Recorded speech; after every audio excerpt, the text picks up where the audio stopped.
Bien, hola a todos, soy Pere Navallés, soy doctor en Comunicación Audiovisual y Publicidad, director del máster de Neuromarketing en la Universidad IQS de Barcelona y vengo a hablaros de neuromarketing. Yo soy uno de los investigadores, digamos que hace casi 20 años que me dedico a este tema del neuromarketing, por lo tanto tenemos una experiencia interesante pues, de haber estado en diferentes fases de desarrollo de esta disciplina. Actualmente ya es una disciplina pues, reconocida, relevante y que cada vez tiene más digamos, adeptos en todo el mundo, sobre todo en las grandes corporaciones e instituciones que ven en el neuromarketing un instrumento para validar diferentes opciones cara a sus clientes o a sus usuarios. Estamos aquí en una aula de la universidad donde se imparte el máster de neuromarketing. Además, hay una aula de laboratorio, pero ahora estoy en el aula teórica, ¿no? Y quiero explicaros brevemente pues, en qué consiste esta formación en neuromarketing. Vosotros podéis tirar adelante, atrás, pero no os perdáis la información que tiene que ver con los equipos y el funcionamiento de los equipos de laboratorio. Es muy interesante.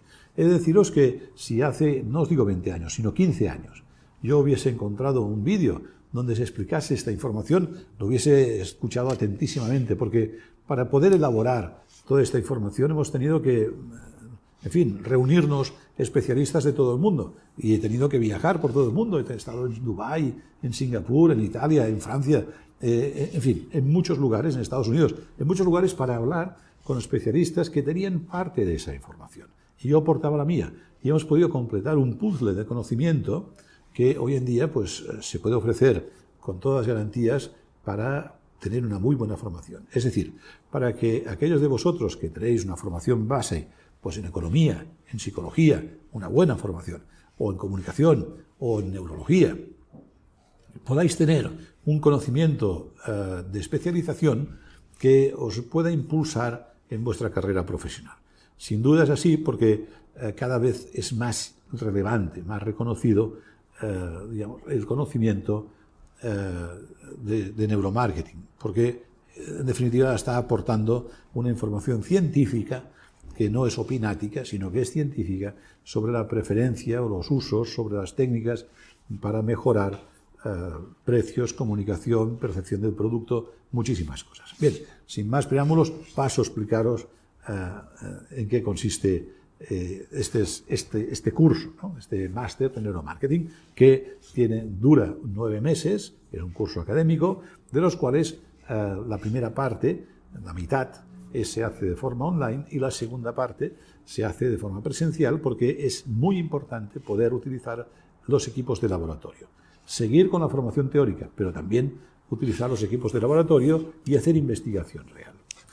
Bien, pues empiezo. El máster de neuromarketing tiene más profesores que estudiantes. Esta es la primera característica. Hasta casi 30 profesores de diferentes disciplinas, economistas, químicos, neurólogos, biólogos, psicólogos, publicitarios, estadísticos, es decir, todos ellos aportan los conocimientos necesarios para que el estudiante haga la unión de todos estos conocimientos y lo pueda aplicar pues, a un trabajo de fin de máster, que es una investigación que sea relevante. Además, estos profesores son auténticos especialistas de sus campos, no es que sean digamos, unos de tantos, sino que son realmente muy relevantes en sus campos de investigación. Hay directores de hospital, hay investigadores principales de diferentes investigaciones, en fin, hay profesores ICREA, etc. Por lo tanto, es muy relevante.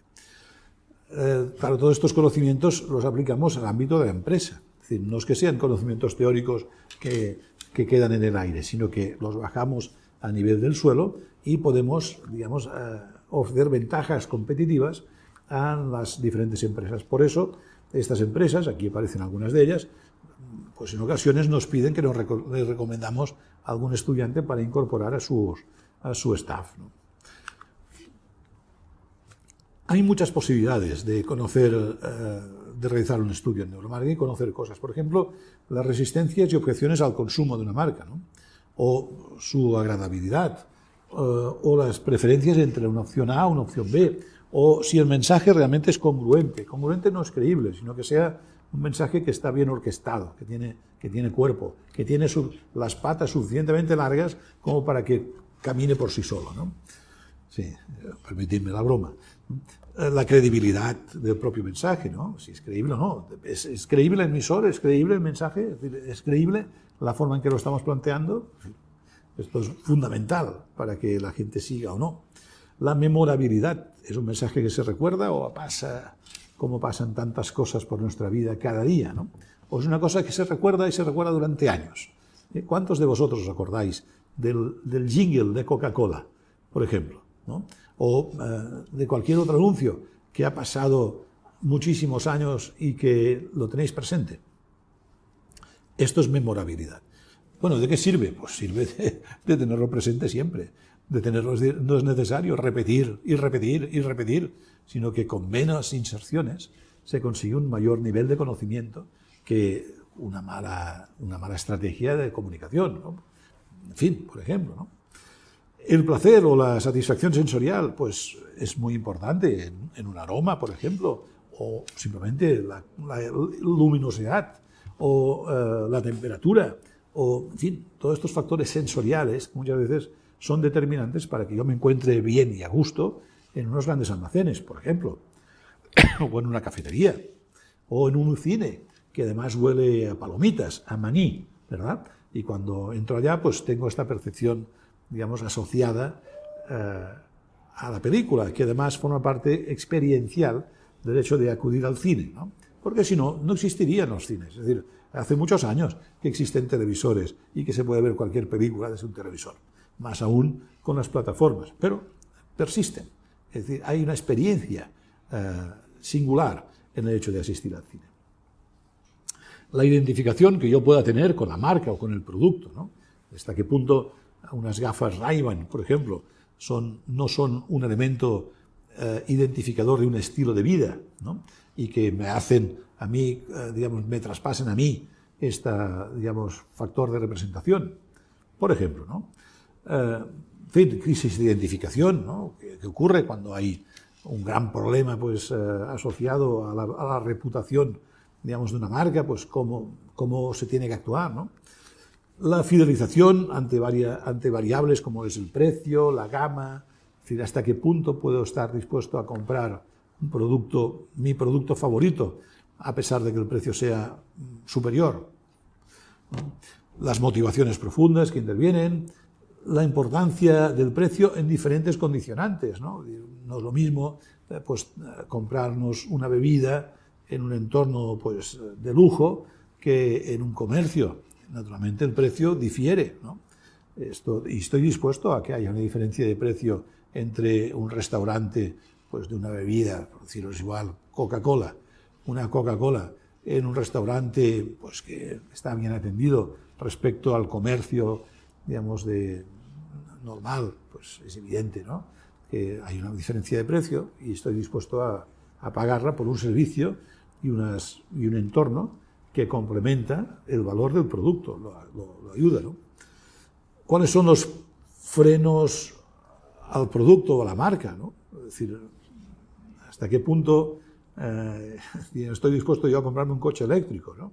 ¿Estoy dispuesto a comprarme un coche eléctrico o, como hacen muchas personas, el paso de la tecnología, digamos, de combustión pasa por el híbrido, por si acaso, ¿no? Por tanto, todo esto también es un factor interesante a tener en cuenta, ¿no? O la identificación de la ideología de la marca. Es decir, muchas veces las empresas quieren tener una ideología. Hay quien no, pero hay quien sí quiere tener una ideología de marca. Pues esta identificación hace que yo sea favorable a la marca o, por el contrario, pues que diga que no son de los míos, ¿no? Por lo tanto, hemos de estudiarlo, ¿no? Muy bien.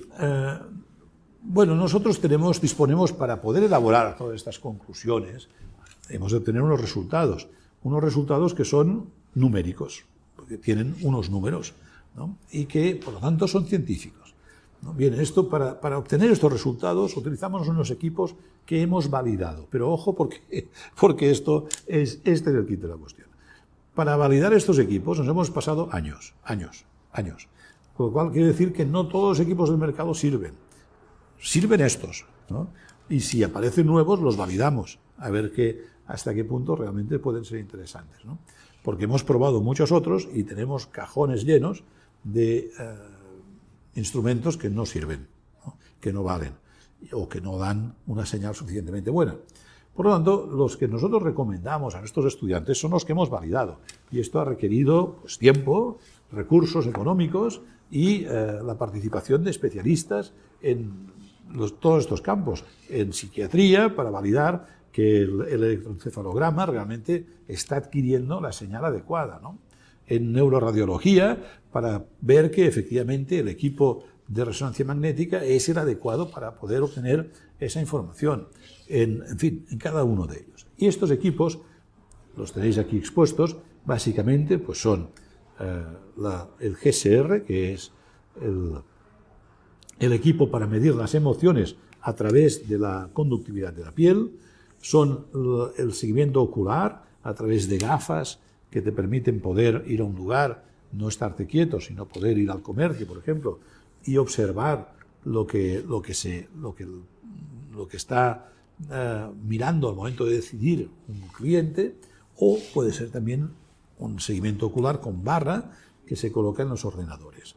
También está pues, la electroencefalografía, que lo que hace es ver y medir las corrientes corticales del cerebro, no las profundas, sino las corticales de diferentes áreas del cerebro. Está la resonancia magnética funcional cerebral, que permite todo lo contrario, medir las zonas profundas del cerebro, la localización espacial de esa zona profunda del cerebro, no tanto la temporal, pero sí la espacial.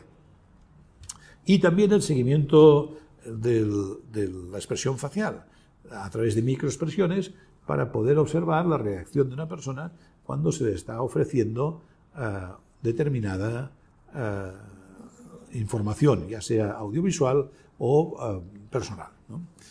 Podéis ver aquí pues, diferentes aplicaciones con nuestras voluntarias, con las personas que utilizan estos equipos.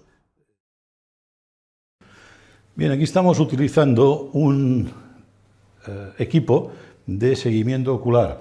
En este caso es a través de esta barra. Tiene una capacidad de poder reflejar en la pupila del sujeto de estudio y ver exactamente en qué lugar de la pantalla está fijando su atención. Esto nos indica precisamente una cuestión atencional, es decir, saber antes que nada si se ve o no se ve. Y además, pues ver cuántas veces se ve y cuántas personas lo ven, porque además estos estudios tienen la posibilidad de ser sumados.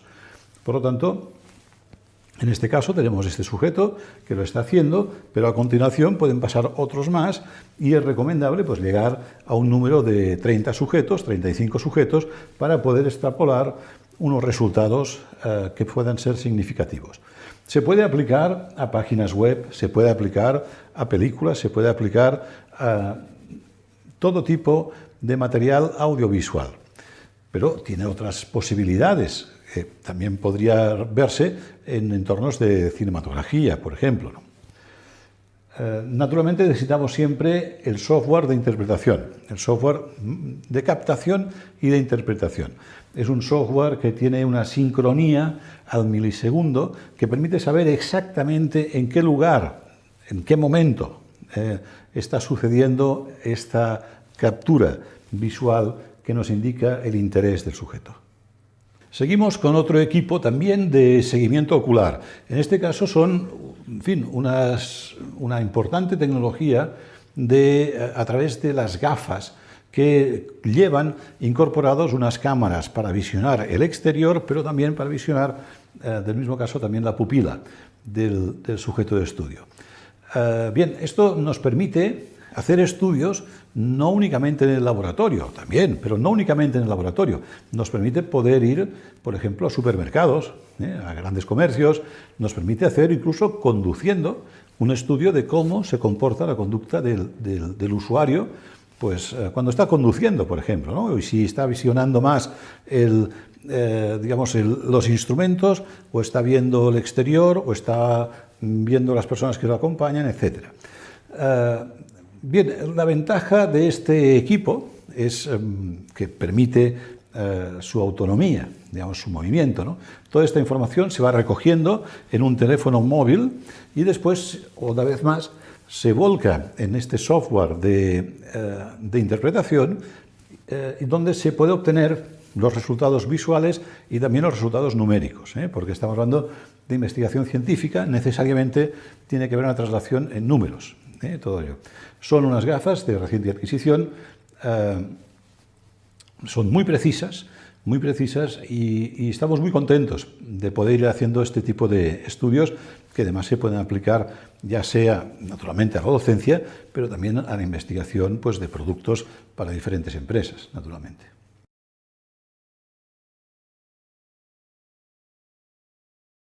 Bien, otro de los instrumentos necesarios para la investigación en neuromarketing es uno tan evidente y curioso como la expresión facial. Pero no vale decir, no, yo estaba mirando al sujeto a la cara y veía que sonreía. No. Este equipo está haciendo una lectura de microexpresiones faciales, A través de esta cámara y con el software adecuado, está viendo las reacciones que tiene un sujeto de estudio frente a un estímulo. En este caso, simplemente estamos viendo la cara de nuestra colaboradora Carla en diferentes expresiones. Como podéis ver, existe una retícula que está indicando, pues, la emoción que conlleva. Ahora, si quieres hacernos, por favor, diferentes caras para ver cómo reacciona, pues aquí está la sonrisa, pero también está el miedo, por ejemplo, el miedo, ¿verdad? O el asco, digamos, o el enfado, ¿no? O la sorpresa, ¿no? Por lo tanto, todas ellas son expresiones y, naturalmente, microexpresiones que nos ayudan, juntamente con los otros sistemas, con los otros equipos, a dar una valoración ajustada, por ejemplo, a lo que estábamos comentando anteriormente del GSR, que nos puede decir que existe una emoción, pero no sabemos si es una emoción en positivo o en negativo. Gracias a la interrelación y gracias al software de integración al milisegundo, podemos saber que aquella emoción es de enfado, de alegría, de miedo, etc. Es un equipo muy sensible y que es imprescindible utilizarlo en los estudios de neuromarketing. Gracias, Carla.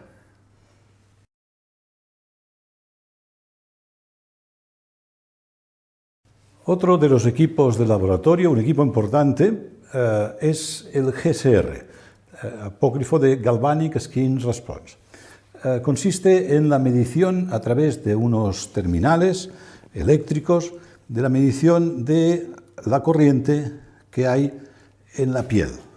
La piel es un órgano, un importante órgano y, naturalmente, percibe, digamos, diferentes reacciones frente, en este caso, a las emociones.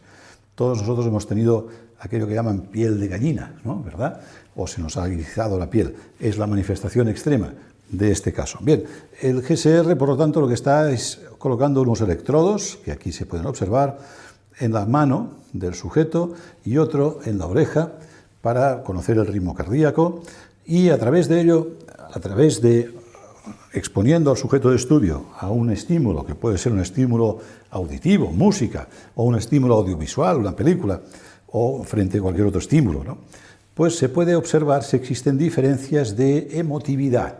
Es decir, si se emociona frente a aquel estímulo y en qué momento.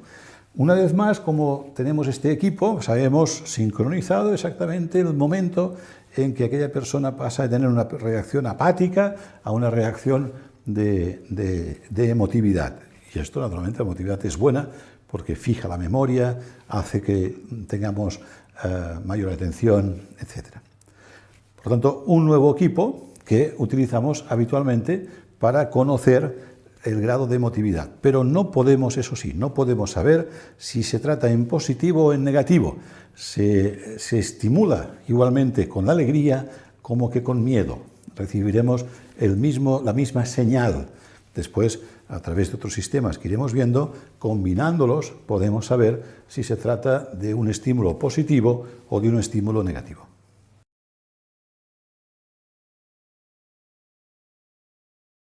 Bien, el EEG, el electroencefalograma, es un instrumento utilizado habitualmente en la clínica para conocer patologías, digamos, disfunciones del cerebro. Lo que hace es medir la actividad eléctrica cerebral, por lo tanto, no es la actividad profunda, sino una actividad más bien de superficie.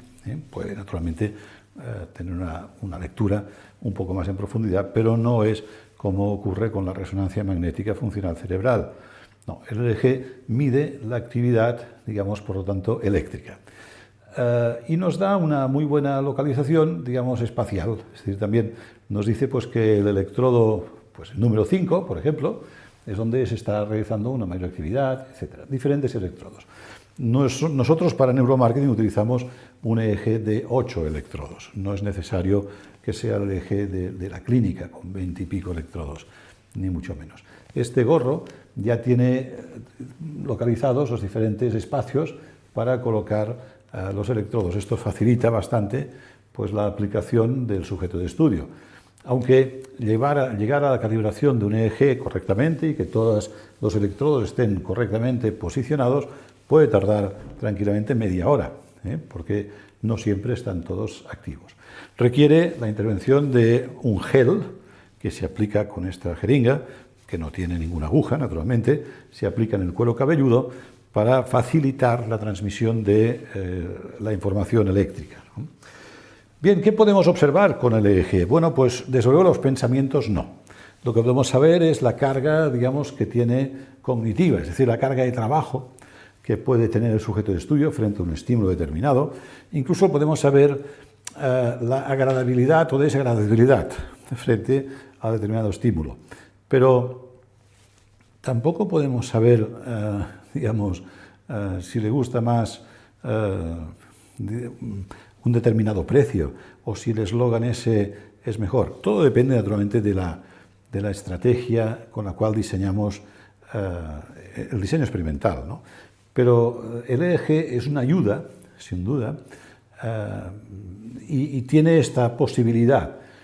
Maximizar las posibilidades del EEG tampoco es correcto, porque tiene sus limitaciones, como es natural, como cualquiera de los equipos que hemos visto. Pero realmente es una herramienta científica importante para utilizarse. Hay que tener cuidado con determinados algoritmos que pretenden dar interpretaciones que son un salto creativo. Nosotros queremos dar siempre una medición científica, metodológica y científica. Por lo tanto, es interesante saber que este equipo funciona y que hay otros equipos en el mercado pues, que no funcionan tanto. Muy bien, Carla, ¿notas alguna sensación tú? ¿Sí? ¿Qué estás notando? Muchas sensaciones. Pero no sientes ningún dolor, no, ningún dolor, ni ninguna descarga eléctrica, ¿no? Nada. Nada, perfecto, perfecto. Muy bien, gracias. El seguimiento ocular, el eye track, como podéis ver, puede ser de dos tipos, con gafas o con barra. Con las gafas, pues te permite moverte, porque a través de una conexión, ya sea inalámbrica o de un cable al teléfono móvil que llevas en el bolsillo, vas recopilando esta información. Como las gafas no son intrusivas, no molestan, son como las gafas normales, pues uno no tiene la percepción de ser investigado, sino que actúa normalmente. Normalmente pues va a una farmacia y pide un producto y observa pues, los productos que hay alrededor en el mostrador, o va al comercio pues, de ultramarinos, al comercio, digamos, de suministro de comidas, etc. Y allí pues, observa pues, diferentes bolsas de snacks o bebidas, y al momento de tomar la decisión de compra, pues salimos de dudas si lo que realmente aquella persona está consultando es la composición, digamos, del producto, o lo que está viendo es la llamada diciendo, pues, por ejemplo, sin gluten, ¿no? O, es decir, todos estos factores que hasta qué punto son relevantes solo podemos saberlo con estos instrumentos, ¿no? Porque una cosa es lo que declara la persona y otra muy distinta a lo que realmente hace, ¿no? Por lo tanto, es interesante poder tener esta información. Y es también muy relevante en el caso de que sea una barra, porque se coloca en el propio ordenador y vas haciendo el seguimiento ocular de lo que, con mucha precisión, de lo que aquella persona está viendo en una página web o en una película o en lo que fuere. Y de esta forma podemos saber las revisitas que tiene, el tiempo que ha tardado visitarlo, diferentes parámetros que se recogen tanto a nivel de mapas de calor como a nivel numérico. Aquí podéis ver los fusilamientos del 3 de mayo, un cuadro de Francisco de Goya. Se dice que es el inicio del arte contemporáneo, del arte moderno, perdón, del arte moderno. Bien, pues podemos ver cuál es la observación de este cuadro a través de las personas, viendo pues la acumulación de muchas personas observándolo, ¿no? Y como podéis fijaros, hay un elemento central que llama mucho la atención, que es la camisa blanca de este sujeto que va a ser fusilado, ¿no? Pero también hay una luz debajo frente a los soldados franceses, hay las bayonetas, hay personas muertas, hay personas afligidas, en fin, incluso hay un fondo, que hay una ciudad en el fondo, ¿no? Todo esto se ve. ¿Qué es lo que se ve? ¿Se crea un círculo, digamos, en el cual no puedes dejar de verlo? ¿O se crea una dinámica entre el fusil y la camisa? Bueno, pues aquí lo podemos ver como podéis observar, ¿no? Pero la aplicabilidad no únicamente es a imagen fija, puede ser también a vídeo. Por ejemplo, en este caso tenemos un spot de televisión de una empresa que se dedica a vender pienso. Pienso es comida para animales. Pienso se llama en España a la comida de los animales. Bien, pues este spot que está muy bien realizado y que tiene una música extraordinaria y unos actores pues muy simpáticos, porque hay niños y hay la mamá y hay los cachorros, en fin, está muy bien hecho, pero resulta que no sirve para vender. Porque la gente, las personas normales, todos nosotros, no podemos fijarnos en una marca cuando está compitiendo con niños y con animalitos. Por lo tanto, ¿cuál es el gran problema? Pues que esta empresa, una empresa muy relevante, muy importante, a nivel mundial, pues no ha testado su spot con neuromarketing, no lo ha hecho, y lo que ha hecho es emitirlo. Pero la gente, lo que está sirviendo esto es para vender animales, no para vender la comida de los animales. Por lo tanto, tenemos un problema, ¿no? Es un problema económico grave. Y ante este problema hay que, digamos, exigir responsabilidades y preguntarles por qué ustedes no han validado antes de la emisión este spot entre dos, por ejemplo. Con un experto en neuromarketing que les dirá, mire, por favor, en el plano final no compita usted su producto con la familia y los perritos. No lo haga, porque va a salir perdiendo. Es mucho más atractiva la familia y los perritos que una lata o que un saco de pienso, de grano. Es decir, por favor, es de sentido común esto. Bueno, pues aunque sea de sentido común, la realidad es que este spot, que a lo mejor ha costado pues 20.000 o 30.000 euros o dólares realizarlo, o más, y que se ha pasado por las televisiones y por tanto que ha habido una inversión de 100.000 o más en pases de televisión, pues no sirve, no sirve. Pero hace falta que haya alguien experto que se lo comente. Puede ser tú, puede ser tú. Como podéis ver, aquí también aparecen datos numéricos, ¿no? Bueno, es lo que os comentaba, es decir, no podemos competir con determinadas cosas. Las miradas, ¿qué es lo que primero miramos de una persona? Miramos sus ojos. No, aunque esa persona estuviese desnuda, siempre miramos antes que nada los ojos. Los ojos. Porque los ojos hay la intención que tiene esa persona frente a nosotros. ¿Sí? Es una intención amigable, es una intención beligerante, es decir, ¿cómo tengo que actuar? ¿No? Por lo tanto, siempre miramos a los ojos. Yo no puedo competir con los ojos, pero tampoco puedo competir con cosas como, por ejemplo, pues la grafía. La grafía es el texto, aunque no diga nada, aunque yo no sepa chino, como he aprendido que a través de la grafía se me aporta información, no puedo dejar de mirarlo. No puedo dejar de mirarlo. Tampoco puedo dejar de mirar cosas como, por ejemplo, la expresión de un niño, la cara de un niño, de un bebé, que está diseñada para despertar compasión. Es decir, está diseñada para despertar estos sentimientos profundos de compasión ante su incapacidad de moverse por sí mismo, de avanzar por sí mismo. Tiene que despertar compasión, etcétera. Ocurre lo mismo con la forma antropomórfica, la forma, digamos, que le damos nosotros de aspecto antropomórfico, que aunque no lo tiene, pues a un cachorro, ¿no? Que tiene ojos grandes, que tiene, digamos, una cara redondita. Todo esto está pensado para despertar este interés. Y como podéis ver, la vista compite con esto. Claro, si yo pongo aquí al lado una marca, pues no van a ver la marca, van a ver pues todo esto, ¿eh? Por lo tanto, hay que saber hacerlo bien. Hay que saber hacerlo bien. La respuesta galvánica lo que hace es ver, digamos, las emociones. ¿Cómo se despiertan las emociones? Hombre, esto es muy difícil. Bueno, es muy difícil, pero hemos encontrado la forma de hacerlo.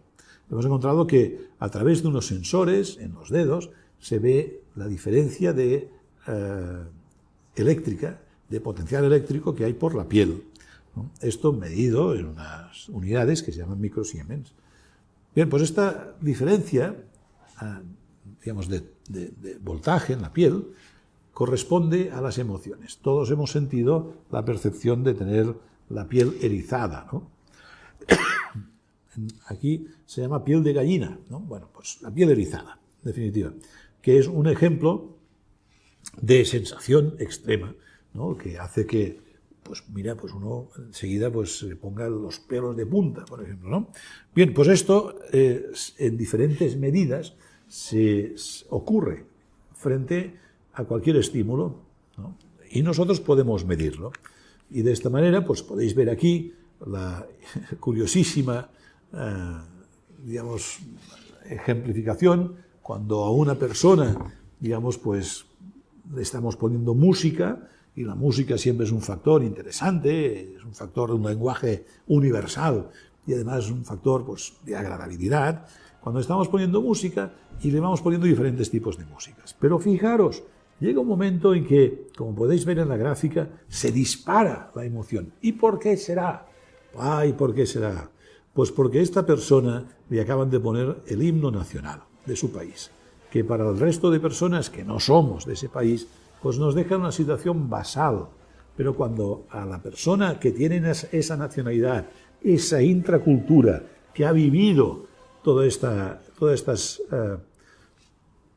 elementos comunicativos, le ponen en cualquier lugar del mundo el himno de su país, se dispara las emociones, aunque quiera disimularlo y aunque te diga que no, porque como podéis ver por el aspecto intenta disimularlo, ¿no? Bien, pues esto es extraordinariamente importante para poder medir las emociones.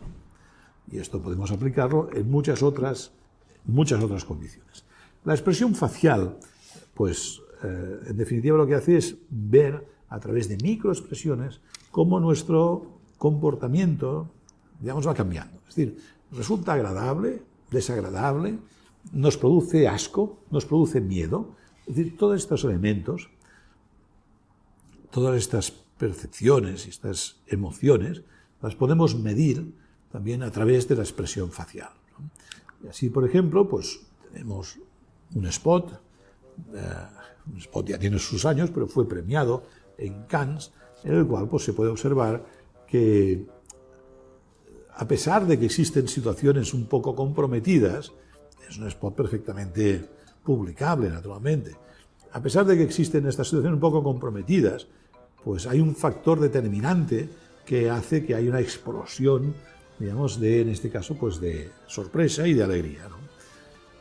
Bueno, está muy bien. Pero esto sirve para demostrar en qué punto es importante la utilización del humor en la publicidad. La siguiente pregunta que nos tenemos que hacer es si sabemos qué compañía es la que paga el anuncio y cuál es el beneficio asociado a este anuncio, por qué se ha hecho, qué quiere comunicar, ¿no? Y muchas de las personas que lo han visto no han llegado a este nivel de conocimiento.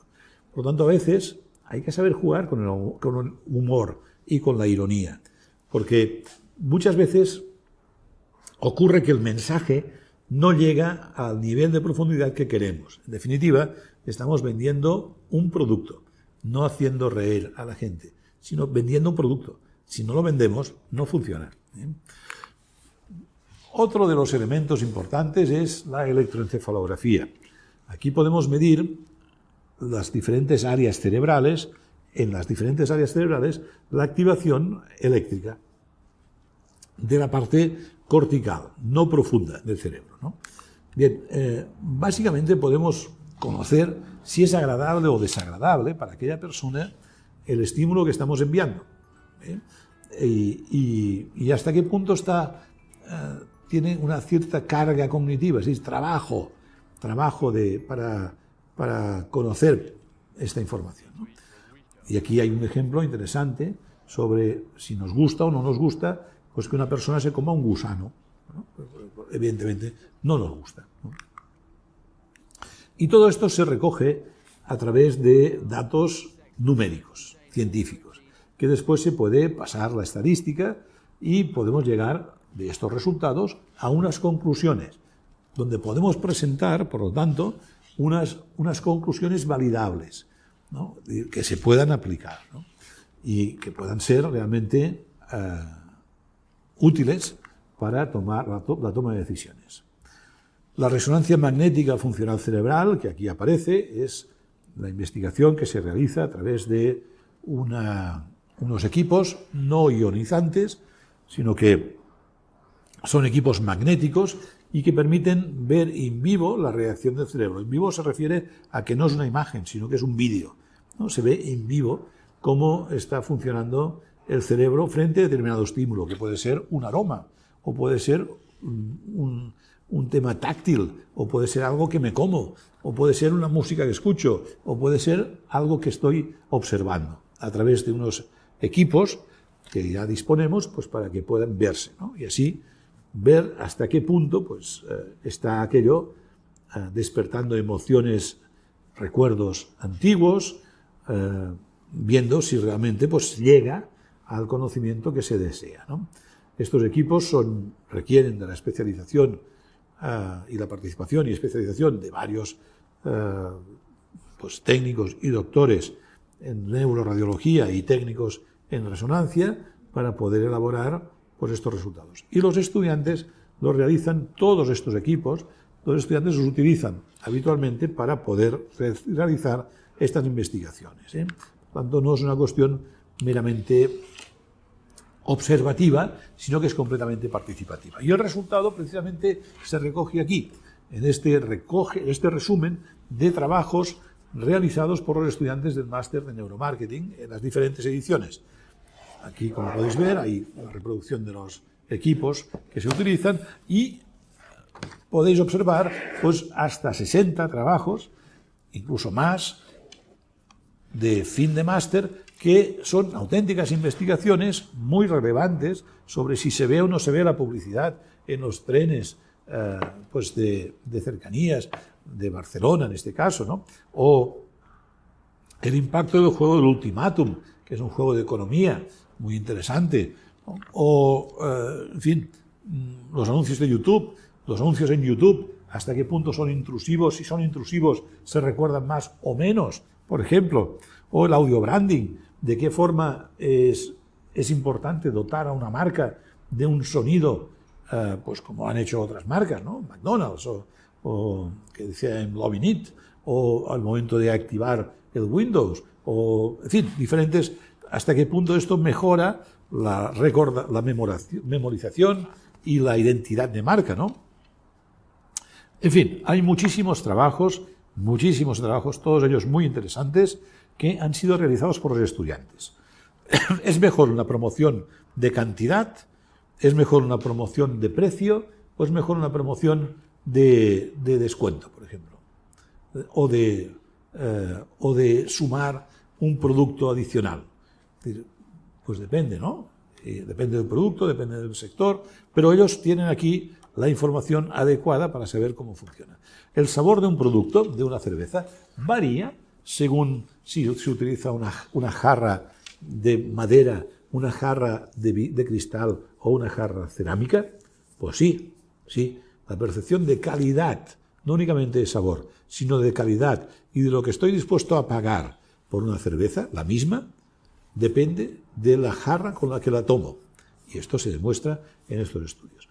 Podéis consultarlos en la página web del máster, allí están, y naturalmente podéis preguntarme a mí cuando queráis, pues al respecto de esto, y con mucho gusto os contestaré. Bueno, el máster de neuromarketing, por lo tanto, abre la matrícula durante unos periodos del año determinados. Si tienes interés en conocer toda esta información, en convertirte en un especialista en neuromarketing, es decir, sumar una capa de calidad a tu formación actual que proviene pues, de economía o de psicología o de comunicación o de neurología o de sociología, si quieres sumar esta capa de calidad y dar un salto a tu carrera profesional, esta es una buena manera. El máster de neuromarketing ya ha impulsado la carrera a más de 200 estudiantes. Con muchos de ellos mantenemos relación, contacto a través de redes e incluso pues, correspondencia y que si vienen por Barcelona pues tomamos un café porque me gusta mucho mantener contacto con los estudiantes y saber cómo les va, ¿no? Y he de deciros que estoy satisfecho en el sentido que muchos de ellos han tenido una gran proyección profesional por el hecho de haber realizado un máster de neuromarketing, cosa que nos complace a todos los profesores mucho. Bueno, nada más, estoy a vuestra disposición, podéis enviarme un email o llamarme por teléfono y estaré encantado de poder completar esta información adicional. Hasta pronto y muchas gracias por vuestra atención.